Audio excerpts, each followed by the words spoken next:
ماشي، يبقى بكده وصلنا للمحاضرة الرابعة والأخيرة في الكورس التأسيسي اللي احنا اتكلمنا عليه.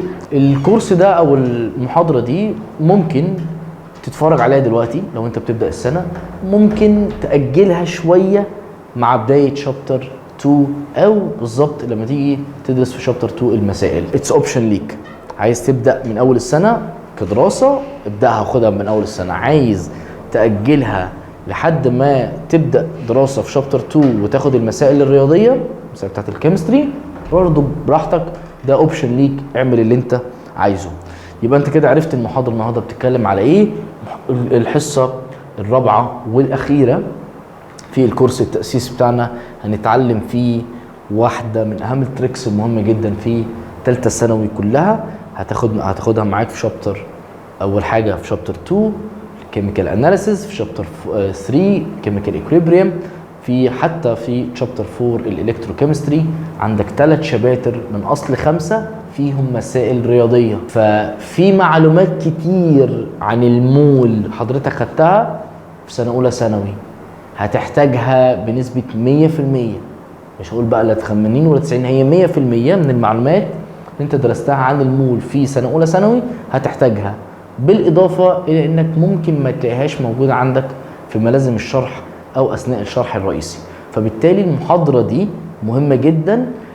كل ما تقابلك مشكله في اي مساله ليها علاقه بالكيمستري لازم ترجع للمحاضره دي تاني، هتاسسك في امور كتيره. تعال نبدا كده مع بعض ونفهم انا عايز اعمل ايه. بص يا ريس، في معلومه مهمه جدا لازم تاخد بالك منها، لازم تاخد بالك منها، والمعلومه دي بتقول ان الفكره اللي عندي في المول كالكوليشن هي بتعتبر عن ايه؟ هو الكيميكال سبستنس بيتكون من ايه؟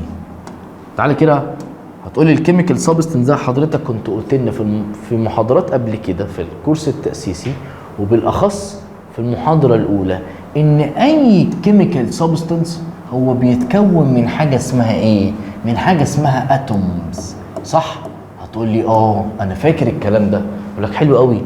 فانا لما اجي اقول لك ده عندي سبستنس كيميكال سبستنس ايا كان مين هو الكيميكال سبستنس الموجود عندي، عايز اعرف الكوانتيتي بتاعته، عايز اعرف كميته، فبقول لك هو ده فيه كام اتوم، صح؟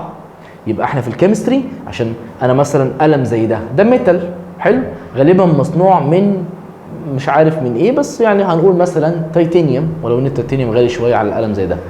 فهنفترض ان القلم ده مصنوع من التيتانيوم. التيتانيوم هنا انا بقول لك القلم ده فيه كام تيتانيوم اتوم، يبقى انا عايز اعرف عدد الاتوم اللي هنا. فبالتالي القلم اللي قدام مني ده كيميكال سبستنس عايز اعرف عدده، اعرفها منين؟ هتقول لي تقدر تعرفها عن انك تجيب من الاول حاجه اسمها المولز. المولز دي كميه احنا في الكيمستري بنعتمدها. اقول لك عشان تعرف اي حاجه عن القلم ده قول لي هو كام مول. طب المول ده يا مستر انا بجيبه ازاي او هو بنحل بيه ازاي؟ هنعرف دلوقتي. ومن المول اقدر اعرف العدد بتاع الاتوم.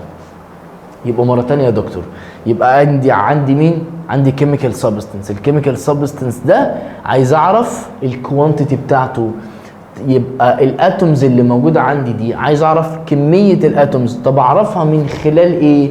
هتقول لي لازم في الاول تجيب الايه؟ المول.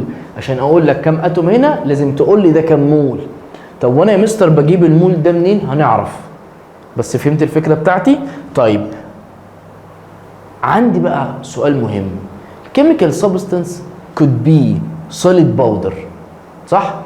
انا زي القلم ده انا عايز اعرف النمبر اوف مول بتاع ده. طب القلم ده اللي هو السوليد ماتيريال ايه الحاجه الوحيده اللي انا في المعمل في اللاب اقدر احسبها له؟ هتقول لي وزنه، اقدر احطه على البالانس. يبقى اي سوليد باودر الميجر اللي انا اقدر اخدها من المعلومه اللي هو يقدر يقول لي عليها هو الماس، الوزن بتاعه، او اللي بنقول عليها بالعربي الكتله، بس سيبك من كلمه كتله دي عشان معقده شويه، الماس وخلاص. يبقى الماس انا اقدر اعرف. عرفت الماس؟ تمام. هستفيد جدا. انا عايز اقول لحضرتك انك تقدر تحول الماس الى مول. تقول لي كويس. والمول اقدر احوله الى اتومز وهو المطلوب. مش انا بقول لحضرتك ان الفكره الاساسيه بتاعتك انك تعد عدد الاتومز اهو. يبقى الماس تحول الى مول، والمول اقدر احوله الى ايه؟ الى اتوم. طب افرض يا دكتور الكيميكال سبستنس اللي قدامي مش سوليد، امال ايه؟ ليكويد؟ لا مش هاخد الليكويد، جاز. لو انا عندي طالب في ثانويه عامه زي حضراتكم قاعد في غرفه بيذاكر، تمام، بغض النظر عن هو بيضحك، يعني هو بيذاكر، فالاوضه اللي هو قاعد فيها، لو فرضنا ان هو قاعد في اوضه مقفوله ما فيهاش تكييف ما فيهاش اي حاجه، ما فيش هواء لا داخل ولا خارج، الغرفه اللي موجوده قدام مني دي مش الجازز اللي موجوده هنا، مش الجازز اللي حوالين منه هنا، مش دي عباره عن كيميكال سبستنس؟ هتقول لي اه كيميكال سبستنس. طب الكيميكال سبستنس دي انا عايز اعرف النمبر في الاتوم، ايه الحاجه الوحيده اللي انا اقدر احسبها للجاز؟ هتقول لي الفوليوم. يعني انا لو عندي بالونه منفوخه بالجاز، مش انا عارف الفوليوم بتاع البالونه؟ هتقول لي اه. يبقى دلوقتي ايه المعلومه اللي انا اقدر اخدها من الجاز؟ هتقول لي الفوليوم. الفوليوم اقدر احوله لايه يا مستر؟ هتقول لي اقدر احوله للمول. ازاي هنعرف؟ المول اقدر احوله لايه يا مستر؟ هتقول لي احوله للاتوم بس، وهو المطلوب. يبقى الهدف الرئيسي في الفيديو بتاع النهارده ان انا لما اديك كيميكال سبستنس اقول لك بعد اذنك قول لي كام اتوم فيه، تقول لي خلاص الكيميكال سبستنس اللي انت هتديهوني حاجه من الاثنين، يا سوليد احسب له الماس الاول والماس احوله للمول والمول احوله للاتوم، وهنعرف القوانين اللي بتعرفني كل التفاصيل دي، او ان انا لو معايا الكيميكال ماتيريال مش جاز ولا ليكويد، لا دي هتبقى ايه؟ سوري، مش سوليد ولا ليكويد، دي هتبقى جاز. فالجاز اقدر اخد منه معلومه اللي هي الفوليوم حجمه، والفوليوم اقدر احوله الى مول بقانون هنعرفه بعد شويه، ثم اقدر احسبه لاتوم. ادي الفكره بتاعه السلايد بتاعتنا النهارده. فهمت الفكره انا هتكلم على ايه؟ تعالى بقى نطبق ونشوف الكلام ده على ارض الواقع بنعمله ازاي. نبدا كده في حاجه مهمه قوي، انا هتكلم على اول شخص اللي هو كان الماس. نبدا بالماس. عندي ماس وعندي حاجه اسمها المولر ماس. يعني ايه ماس؟ هتقول لي ان الماس هو الميجر الحقيقيه بتاعه بتاعه الماتر، بتاعه الماده اللي انا قدرت ان انا احسبها على السنسيتيف بالانس. يعني انا ماسك قلم وده سنسيتيف بالانس، ده ميزان حساس زي بتاع الذهب. لما اجي احط القلم على الميزان في رقم هيطلع، الرقم اللي طلع ده احنا بنقول عليه الماس. يبقى الماس بتاع السبستنس هو الميجر، القياس اللي انت بتقدر تحسبه على السنسيتيف بالانس. يبقى ده معناها كلمه الايه؟ كلمه الماس، ودي كلمه مش صعبه. الاهم بقى منها هي كلمه المولر ماس. المولر ماس دي مهمه جدا. يعني ايه كلمه مولر ماس؟ هتقول لي مستر المولر ماس انا فاكر ان انا درستها قبل كده بس معلش مش فاكر منها اي حاجه. ولا يهمك، هعلمك من A to Z النهارده يعني ايه كلمه مولر ماس ويعني ايه كالكوليشن بصفه عامه. بص يا راس كده معايا. المولر ماس هو عباره عن الماس في ال1 مول للسبستنس. يعني انا قلت لك لو ده 1 مول يبقى انا كده عرفت وزنه قد ايه. لو هاف مول فانا عرفت وزنه قد ايه. يبقى كل مول من كل سبستنس ليه ماس معين. طب يا مستر معلش هو الماس ده انا بحسبه ازاي؟ انا مش فاهم يعني ايه مول، فانت تيجي تقول لي يبقى المولر ماس معناه ماس ال1 مول، ما فهمتش حاجه، اقول لك مش مشكله هفهمك حاجه ثانيه احسن. هتيجي تقول لي ان المولر ماس هو عباره عن الماس في الفورمولا. يعني انا لما اجي اقول لحضرتك اكتب لي كده رمز الصوديوم كلورايد، تيجي مثلا تقول لي الصوديوم كلورايد انا فاكر انه كان NaCl، اقول لك صح. اقول لك ممكن تكتب لي السيمبلز بتاعه البوتاسيوم او مثلا صوديوم كربونات، خلينا برضو في نفس الصوديوم، هتقول لي يبقى دي Na مظبوط 2CO3 Na2CO3 ده الصوديوم كربونات. جبت السيمبلز بتاعتهم منين؟ ارجع للمحاضره رقم 2 ورقم 3 هتعرف انا قلت ايه. فصص معايا يا باشا. يبقى بيقول لك كلمه المولر ماس معناها ماس الفورمولا دي. انا عايز احسب ده، حلو، عايز احسب الماس بتاع ده، يبقى احسب المولر ماس ده عن طريق ان انا احسب. طب ازاي؟ بيقول لك اتس عباره عن ايه؟ اتس ا سميشن، اتس ا سميشن اوف الاتوميك ماس. يعني ايه؟ بيجي على جنب كده يقول لك خد بالك من حاجه مهمه قوي. ايه هي؟ يقول لك ان ال Na الصوديوم ب 23، الاو الاكسجين بكام؟ ب 16، طب والسي ال بكام؟ ها؟ ب 35.5. طيب والكربون بكام؟ ب 12. يعني ايه الكلام اللي انا كاتبه ده؟ ده اولا اسمه الاتوميك، ناخدها كده العنوان تايتل مهم قوي قوي قوي، هنسميه الاتوميك ماس. مستر مطلوب مني ان انا احفظ الكلام ده؟ لا، الاتوميك ماسز دي جيفن في المساله، جيفن في الامتحان في اخر السنه، لان هي مش مكتوبه في ورقه المفاهيم ولا مكتوبه في كتاب الوزاره ولا انت مطالب انك تحفظها. فكن على يقين تام ان الارقام اللي انا كتبتها، ان ماس الاتوم الواحده من الصوديوم وزنها 23 اي ام يو اتوميك ماس يونت، الاو ب 16، السي ال ب 35.5، الكربون ب 12، الارقام دي مش مطلوب منك انك تحفظها خالص، ما تقلقش منها يعني. تعالى بقى ناخد، انا عايز احسب ده، عايز احسب ايه ده؟ عايز احسب ليه المولر ماس. مستر المولر ماس عباره عن ايه؟ عباره عن السمشن بتاع الاتوميك ماس. بس تعالى الاول، انا هنا عندي كام صوديوم متكرره كام مره؟ هنا مره واحده، فاكر البالانس اللي اتكلمنا عنه المحاضره اللي فاتت؟ هو يبقى هنا النمبر اوف ريبيتد 1، يبقى انا عندي 1 باي كام؟ هي رقمها بقد ايه؟ ب 23 اهو، يبقى 1 باي 23 بلس السي ال بكام؟ ريبيتد كام مره؟ واحده، دي 1 باي الواحده بكام؟ كام 35.5، اقوم حاطط هنا 35.5، اقفل البراكت. مظبوط؟ اجمع كل ده مع بعضه هيطلع معاك بكام؟ 23 باي 1، يعني هي 23 ده هتطلع معاك ب 58.5 جرام بير مول، او كلمه الجرام ممكن تكتبها من غير الام دي احسن عشان ما تلخبطش ايه، ما تلخبطش نفسك، يبقى جرام بير مول. فهمت؟ يبقى ده كده معناه المولر ماس. وقف الفيديو دقيقه، حل لي دي، هات لي المولر ماس بتاع دي، وتعالى نشوف بنفس الافكار والارقام كلها مكتوبه هنا عندنا، وتعالى نشوف نقدر ان احنا نعملها ازاي. طيب هعتبر ان انت وقفت الفيديو وحليتها، وتعالى نشوف مع بعضينا هتتم ازاي. هنا ال NA ريبيتد كم مره؟ 2.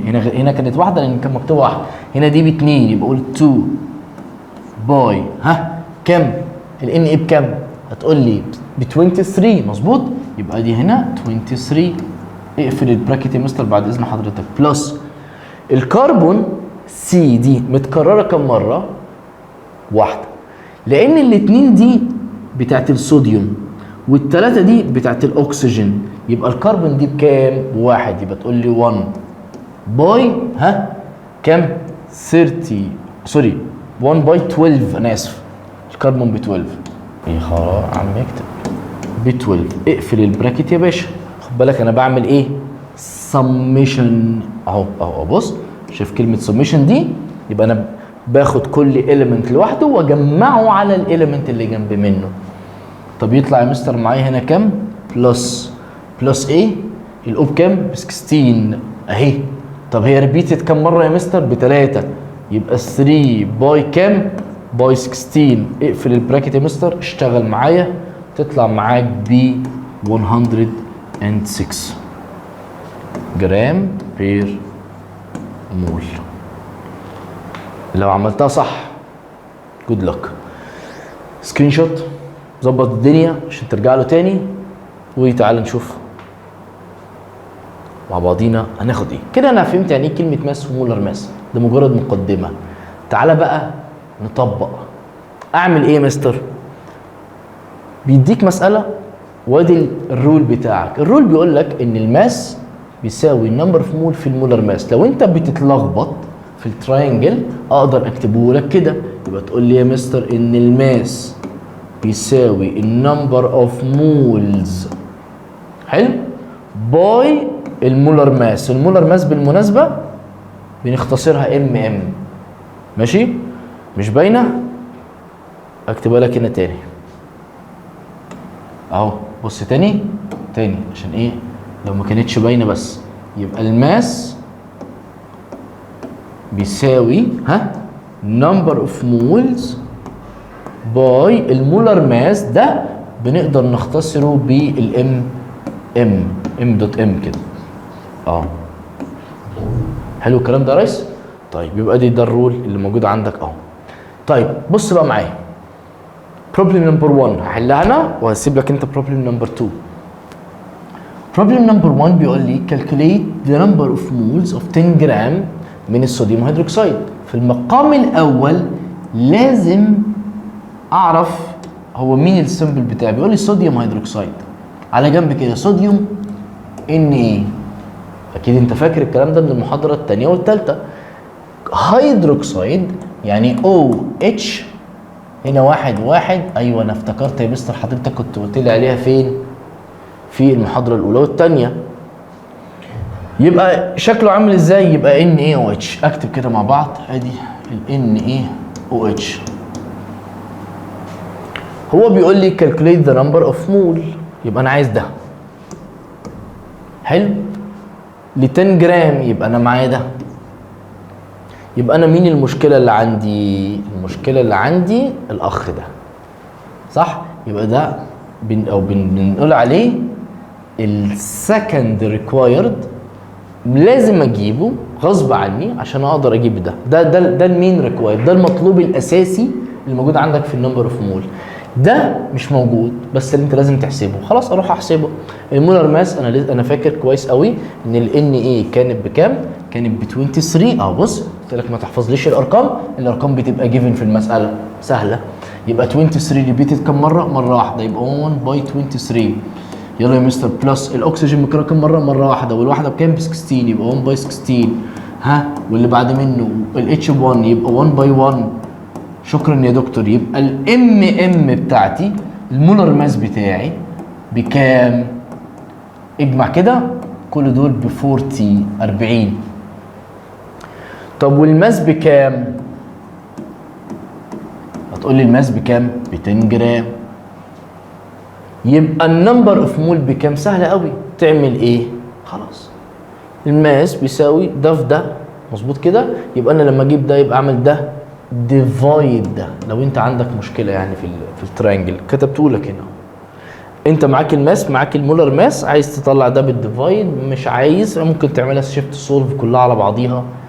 هفهمها لك برضو في الشرح في الحصص بتاعتنا وقتها. هبقى اعلمك ازاي لو انت عندك مشكله في الكالكوليتر هديك كورس كده للكالكوليتر لوحدها لو عندك مشكله فيها يعني.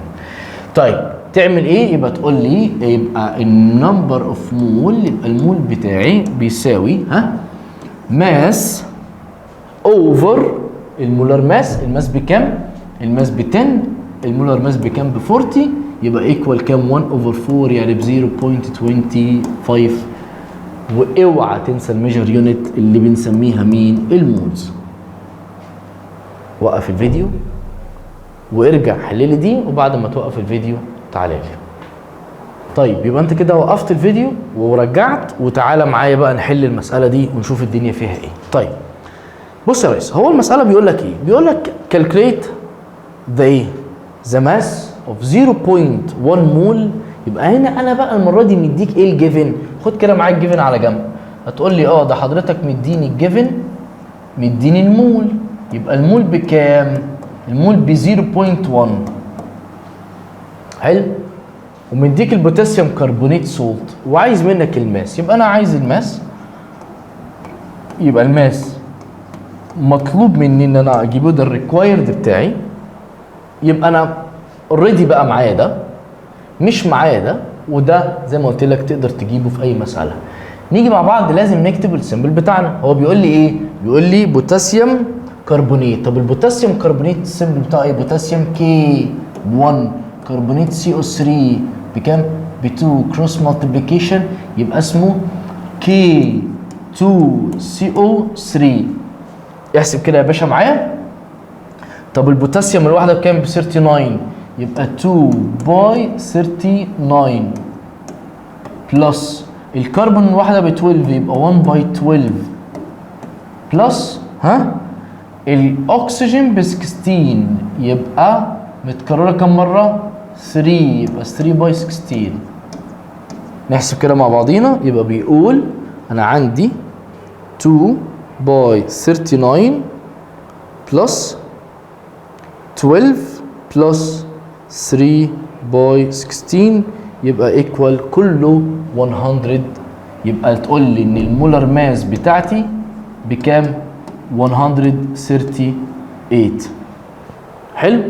اقدر اجيب النمبر اوف مول، انا سوري اقدر اجيب الماس. طبعا الرول اهو دايركت. يبقى الماس بتاعي اهو، اكتب كده معايا. يبقى الماس هنزل ده تحت شويه عشان نشوف كويس.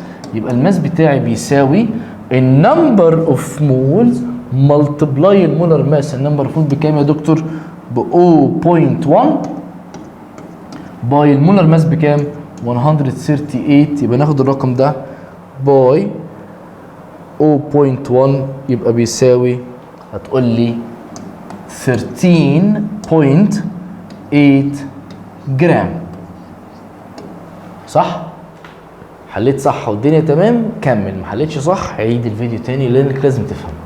دي حاجه مهمه جدا. سكرين شوت، اظبط امورك عشان تبقى فاهم انا عملت ايه، وبعدين تعالى نرجع تاني. طيب بص يا ريس، انا كده عرفت ما يخص الماس.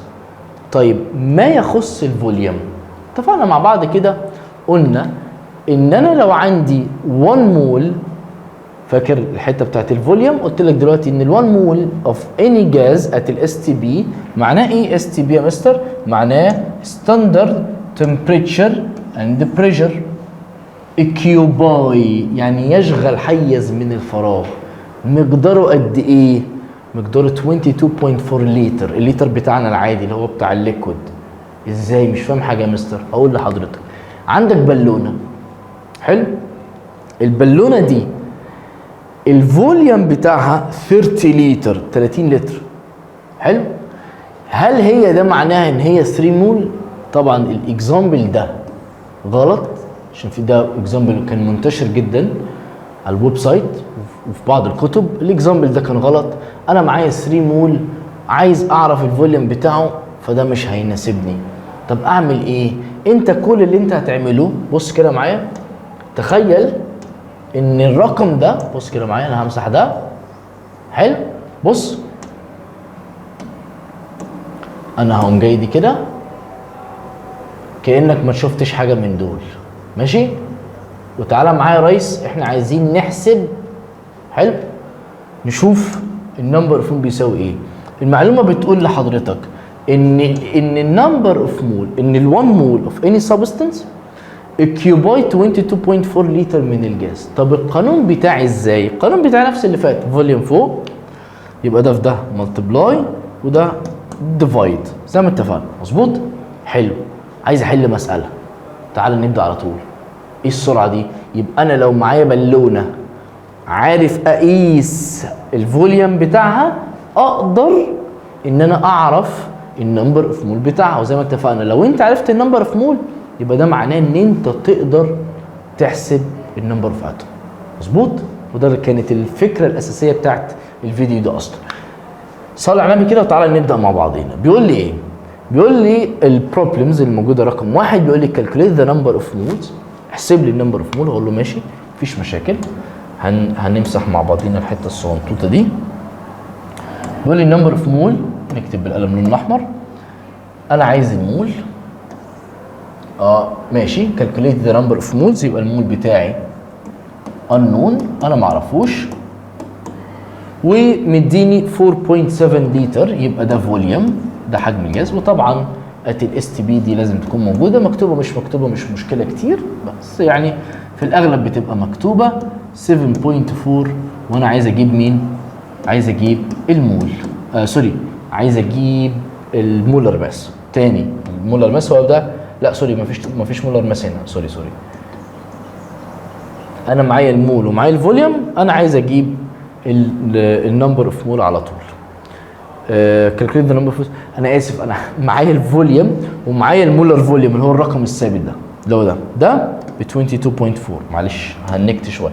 يبقى الفوليوم يبقى ده رقم ثابت 22.4 لتر. بص معايا هنشتغل عليه ازاي. الفوليوم بكام؟ 7.4، وعايز اجيب النمبر اوف مول، يبقى تقول لي ان النمبر اوف مول بيساوي الفوليوم اوفر المولر فوليوم. يبقى النمبر اوف مول اهو، المول بيساوي الفوليوم اوفر المولر فوليوم. اللي هو بيبقى رقم ثابت بنكتبه كام؟ 22.4. يبقى انا اقدر امسح دي من هنا ومكاتب مكانها ايه؟ ومكاتب مكانها 22.4. طب خد كده بقى معايا الارقام. يبقى النمبر اوف مول بيساوي الفوليوم بكام؟ 7.4 على ال 22.4. يلا يا باشا كده معايا، هم عاملين 7.4 divide 22.4 يبقى بيساوي 0.33. واوعى تنسى كلمة مولز. تمام؟ فهمت الفكرة دي؟ يبقى رول سهل اهو، مفيش فيه اي مشاكل. هتقول لي مستر عندي مشكلة في التراينجل، ممكن تكتبه على لاين واحد. اقول لك سهل جدا. هتقول لي الفوليوم بتاع الجازز بتساوي المول باي ال 22.4. اتفضل يا باشا وقف الفيديو، حل لي المسألة دي وتعالى. طيب هعتبر انك رجعت وبيقول لي calculate the volume of 0.02 مولز من الكربون دايوكسيد جاز. هتقول لي خلاص ماشي، انا عايز الفوليوم ومديني المول. هتقول لي القانون هو يبقى الفوليوم بيساوي المول في ال 22.4. يبقى الفوليوم بيساوي المول بكام حضرتك؟ مديهولك ب 0.02 باي الكربون دايوكسيد. هو بيقول المولر فوليوم بتاعت اي جاز كده كده بتكون 22.4. يبقى تقدر تقول ان ال 0.02 باي 22.4 equals، هتقول لي 0.448. واوعى تنسى الليتر عشان ده الميجر يونت بتاعه الايه؟ الفوليوم. تمام؟ سكرين شوت كويس قوي. يبقى انت هنا عرفت لو انت معاك جاز تقدر تعرف النمبر اوف منه من خلال الرقم ده. وزي ما اتفقنا ان احنا لو عرفنا النمبر اوف مول هنقدر نعرف كل اللي احنا عايزينه زي الاتوم. خد السكرين شوت، هنزلك دي تحت. خد سكرين شوت، صور، اظبط امورك. تعالى بقى ناخد واحده من اهم التفاصيل اللي موجوده عندي، الافوكادروز نمبر. حضرتك علمتني احسب النمبر اوف مول لو معايا ماس. حضرتك علمتني احسب النمبر اوف مول لو معايا فوليوم. طب دلوقتي جه الدور الاساسي. انا قلت لحضرتك ايه؟ قلت لك ان الهدف الاساسي انا معايا كيميكال سبستنس، صح؟ ادي الكيميكال سبستنس اهو. انا كل اللي انا عايز اعمله ان انا عايز اعرف النمبر اوف الاتومز اللي موجوده عندي جوه. ليه؟ مش احنا اتفقنا في اول الفيديو قلت لك ان الكيميكال سبستنس البيلدنج يونت بتاعتنا هي الاتوم. فانا علشان اعرف اقول لك الكوانتيتي بتاع ده كذا، اعرفها منين؟ هتقول لي يبقى انا عايز اعرف عدد الاتوم. ومش هتعرف توصل للاتوم الا من خلال لما تيجي توصل للنمبر اوف مولز. مظبوط؟ النمبر اوف مولز علمتك تجيبه من الماس. لو انت معاك سوليد ماتيريال زي القلم اللي في ايدي ده، ايه المعلومه اللي انا اقدر اخدها منه دلوقتي؟ ان انا احطه على الميزان اوزنه وطلع لي رقم اسمه الماس بالقانون الاولاني، الماس والمولر ماس. معايا ماس ومعايا مولر ماس، اقدر اجيب منه النمبر اوف مول، من النمبر اوف مول اقدر اجيب الاتومز. طب افرض مش سوليد ماتيريال، ليكويد. قلنا الليكويد دي هنتكلم عليها بعدين مش دلوقتي خالص. طب افرض هو جاز. لو انت عندك غرفه فيها جازز، ايه المعلومه اللي تقدر تاخدها من الجاز؟ الفوليوم، مفيش غيره، صح؟ يبقى انا علمتك انك تجيب النمبر اوف مول من مين؟ ها؟ من الفوليوم. ومن الفوليوم تقدر تجيب النمبر اوف ايه؟ اوف اتومز. سهله؟ طب جه بقى الدور، عايز احول من ده لده. انا اتعلمت احول من ده لده، اتعلمت احول من ده لده، عايز احول من ده لده. اعمل ايه؟ السلايد دي هي اللي هتعلمك دي، ودي الاخيره. خلاص. طيب بص معايا، انا بيقول لي افوكادرو كان بيقول، لو افوكادرو بوستليت الاسهام العلمي اللي قام بيه العالم افوكادرو، بيقول ان ال1 مول اوف اني سبستنس، ال1 مول من اي سبستنس سواء كان سوليد ليكويد او جاز، ماله؟ بيقدر بيحتوي على contains 6.02 multiply 10 power 23 atoms. العدد ده من الاتومز. طب هو جابها منين؟ مالكش دعوه. هو في بروف طويل خد عليه بعد كده، يعني هو طبعا مات قبل نوبل بس هو خد عليه جائزه نوبل بعد كده. يبقى ال1 مول اوف اني كيميكال سبستنس contains الرقم ده من الافوكادرو، الرقم ده سوري من الاتوم، وسميناه افوكادروز نمبر على اسمه. طيب كويس خالص. يبقى انا كده اتعلمت احول الماس لمول واحول الفوليوم لمول. تعالى بقى نتعلم نحول المول لاتوم من خلال التراينجل الثاني. طبعا ده هنا كنت بقول لك ان ال1 مول من الكربون اتوم اكيوباي الرقم ده، وان ال1 اتوم من الكربون الماس بتاعها 12. تعالى ناخد مساله نطبق فيها على ده ونكون خلصنا شغلنا على كده. مساله بتقول ايه؟ بيقول لك ممكن تحسب لي النمبر اوف مولز بتاعه ال 3.01 ملتبلاي 10 باور 23. وطبعا دي كلمه اتومز كانت المفروض تتكتب هنا. يعني انا معايا الجيفن بتاعي اتومز وعايز احوله لنمبر اوف مين؟ لنمبر اوف مول. زي ما اتفقت معاك، لو انت معاك تراي انجل عندك مشكله فيه ما بتعرفش تطلع المعلومات منه هكتبها لك جنبي. لو انت تمام خلاص تمام. هو بيقول لي النمبر اوف مولز، النمبر اوف بارتكلز. كلمه بارتكلز هي الاتومز او هي الايونز. حلو؟ يعني انا لما اجي اقول لك النمبر اوف بارتكلز، نمبر اوف بارتكلز يعني النمبر اوف اتوم. لما اجي اقول لك النمبر اوف ايونز هي معناها النمبر اوف اتومز. يبقى النمبر اوف البارتكل او النمبر اوف الاتومز او الايونز او الفورمولا يونت مالها بتساوي النمبر اوف مول ملتبلاي الافوجادرو نمبر. يبقى نقول كده ان الاتوم النمبر اوف اتومز بيساوي النمبر اوف مولز باي الافوجادرو نمبر الاي في نمبر اللي هو الرقم ده كله. خدت القانون تعالى نشتغل عليه. خد الجيفن كده معايا. هو مديك المول صح؟ لا هو عايز منك المول. يبقى تاخد كده على جنب. يبقى تقول لي يبقى النمبر اوف مولز ماله؟ ده ريكوايرد مطلوب مني. حلو. وايه الجيفن عندي؟ هتقول لي الجيفن عندي اتوم. يبقى دي الاتوم هي المطلوبه مني. سوري الموجوده معايا، اسف. موجوده. تعالى نشوف بقى كده تطلع ازاي. اهو. يبقى انت معاك ده مظبوط وعايز منك ده. طب وده كونستانت نمبر، رقم ثابت ما بيتغيرش. اهو 6.02 باي 10 باور 23. تيجي نطبق. تعالى نطبق. سهله قوي المساله دي. هتقول لي يبقى طلع النمبر اوف مول بره. يبقى النمبر اوف مول بيساوي النمبر اوف بارتيكل اللي هو عدد الاتوم اللي موجود عندي.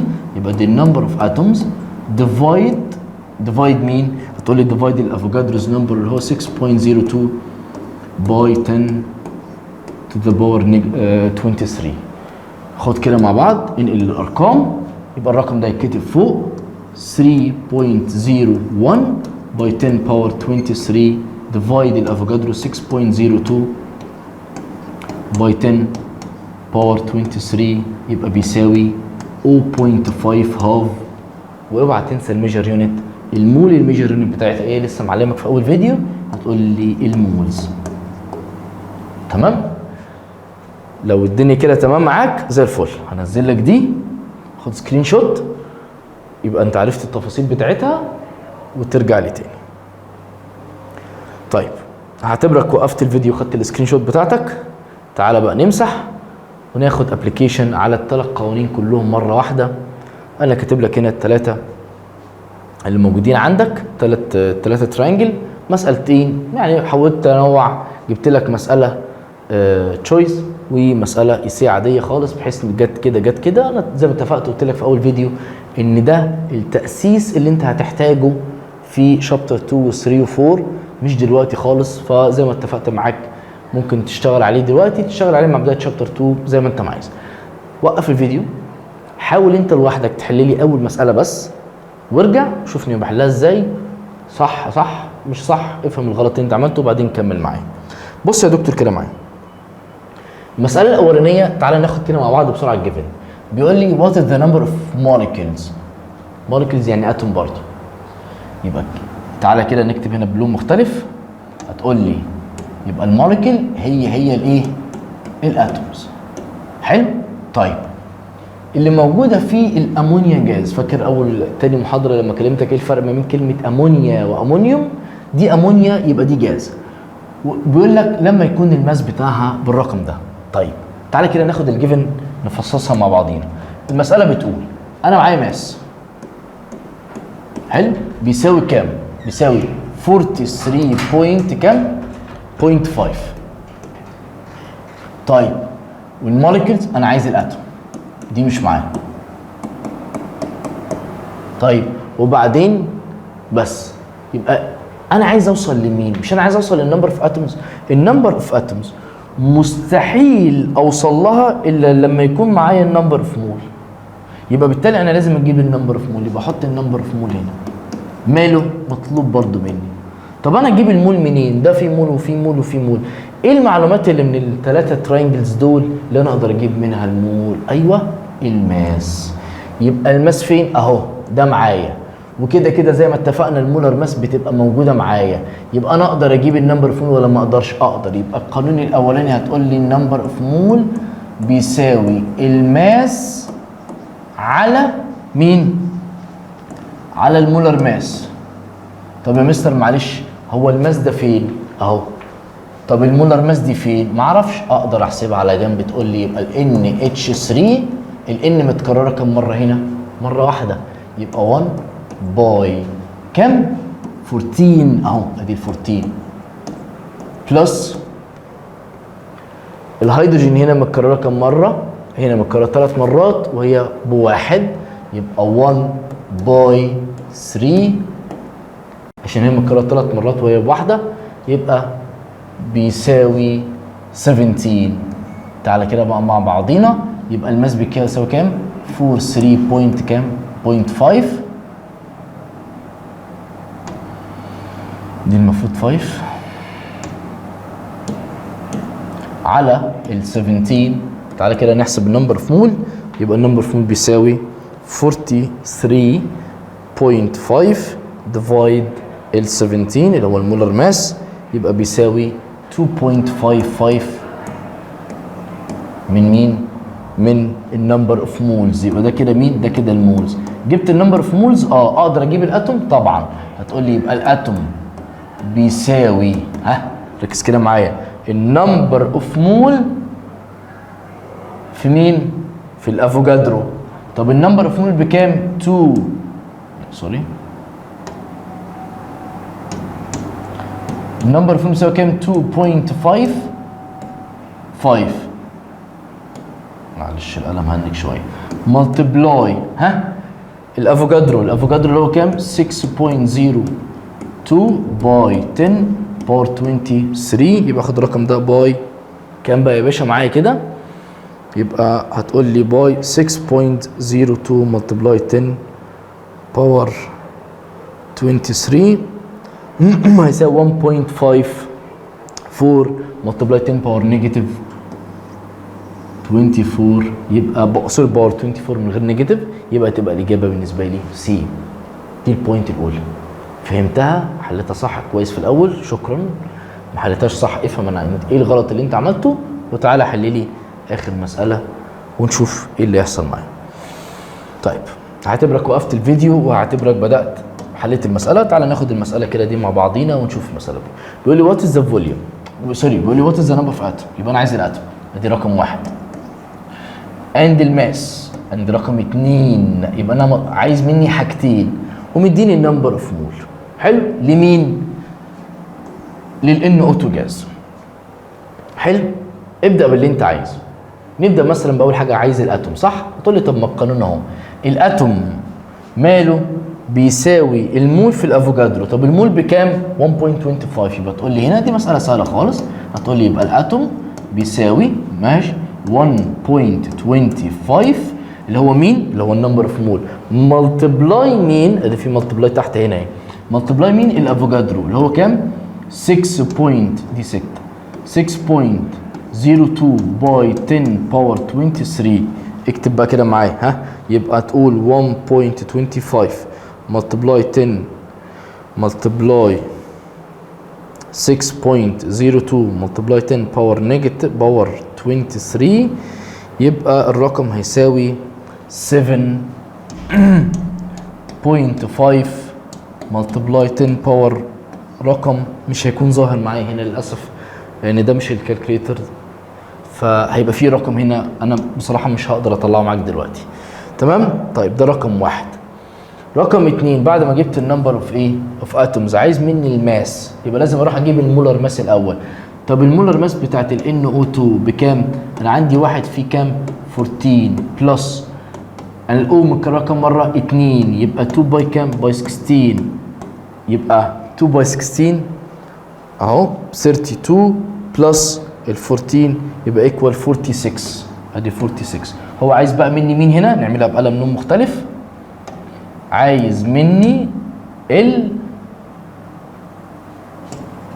سوري،